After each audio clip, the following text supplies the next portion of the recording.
فلا شك أن من ادعى محبة النبي عليه الصلاة والسلام كان الدليل الأعظم على صدقه في محبته هو اتباعه عليه الصلاة والسلام.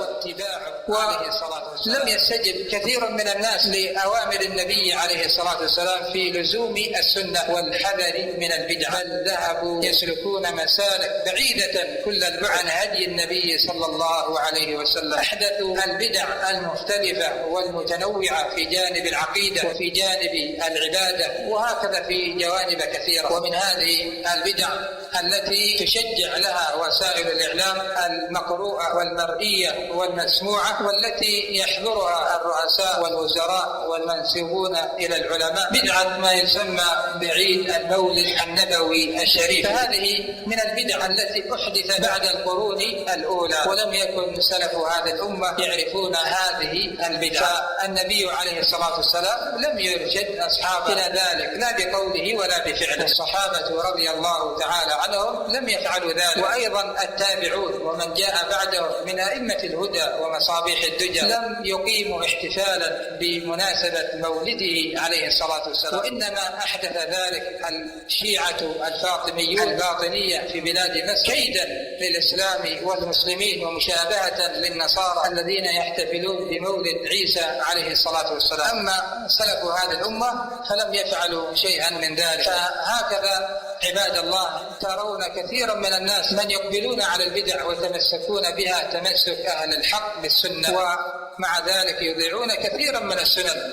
فما أقيمت بدعة إلا كانت على حساب سنة تمحى وتنسى. فالواجب على المسلم أن يعرف السنة ويتمسك بها، وأن يعرف البدعة ويحذر منها ويحذر الناس منها. والله لا سعادة لنا ولا فلاح ولا عزة ولا كرامة إلا بالعودة إلى ما كان عليه سلف هذه الأمة. فالله أعزهم بالإيمان وأعزهم بالقرآن وأعزهم بتمسكهم بسنة المصطفى عليه الصلاة والسلام. وهكذا لن يعود لهذه الأمة عزتها وكرامتها، ولن تظفر بالسعادة والسلامة والنجاة إلا باقتفاء أثر المصطفى صلى الله عليه وسلم والسير على ما سار عليه سلف هذه الأمة. فسلف هذه الأمة لم يعرفوا هذا النوع من البدع، هذه الذكريات وهذه الاحتفالات وهذه المهرجانات التي زاحم بها كثير من الناس سنن المصطفى عليه الصلاة والسلام. شرطوا في فعل الفرائض والقيام بالدين والتمسك بالسنة، وأقبلوا على هذه الأمور التي لا تمت إلى ديننا بصلة. هكذا شأن الشيطان وهكذا شأن الأعداء، أنهم يظهرون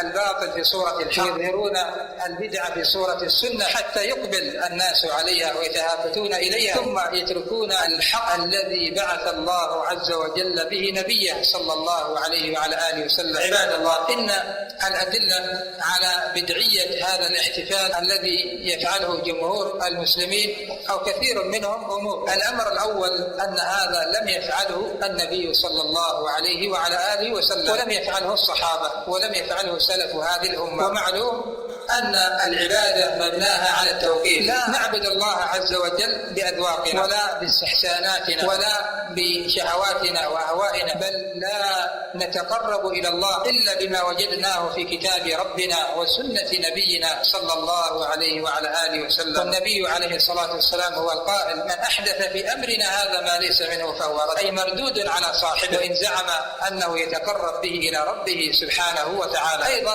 كما تقدم أن هذا لم يفعله سلف هذه الأمة، وكانوا أحرص الناس على الخير، وكانوا أعظم الناس محبة للنبي عليه الصلاة والسلام. هل عدم فعلهم لهذا الاحتفال يدل على عدم محبتهم كما يزعم كثير من أهل البدع ويتهمون أهل السنة بذلك؟ لا والله، بل كانوا أعظم الناس محبة وأعظم الناس تعظيما للنبي عليه الصلاة والسلام. عروة بن مسعود الثقفي في غزوة الحديبية لما رأى ما رأى من أصحاب النبي عليه الصلاة والسلام، وكان يومئذ كافرا، رأى من تعظيمهم وإجلالهم وتقديرهم للنبي عليه الصلاة والسلام ما أبهره، فرجع إلى قومه فقال: يا قوم، والله لقد وفدت على الملوك، على كسرى وعلى قيصر وعلى النجاشي، فوالله لم أرى أصحاب ملك يعظم أصحابه كما رأيت أصحاب محمد يعظمون محمدا عليه الصلاة والسلام. ومع ذلك لم يفعلوا هذا الاحتفال، ولو كان خيرا لسبقونا إليه. وأيضا عباد الله، إن هذا الاحتفال فيه المضاهاة لما كان عليه النصارى، فإنهم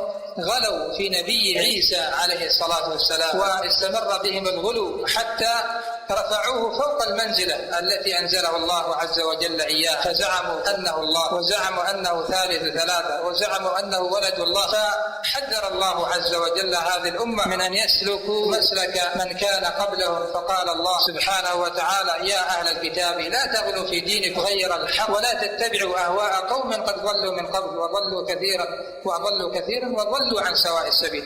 يا أهل الكتاب لا تغلوا في دينكم غير الحق، إنما الله إله واحد سبحانه أن يكون له ولد. والنبي صلى الله عليه وسلم هو القائل كما في البخاري من حديث عمر: لا تطروني كما أطرت النصارى ابن مريم، إنما أنا عبد فقولوا عبد الله ورسوله.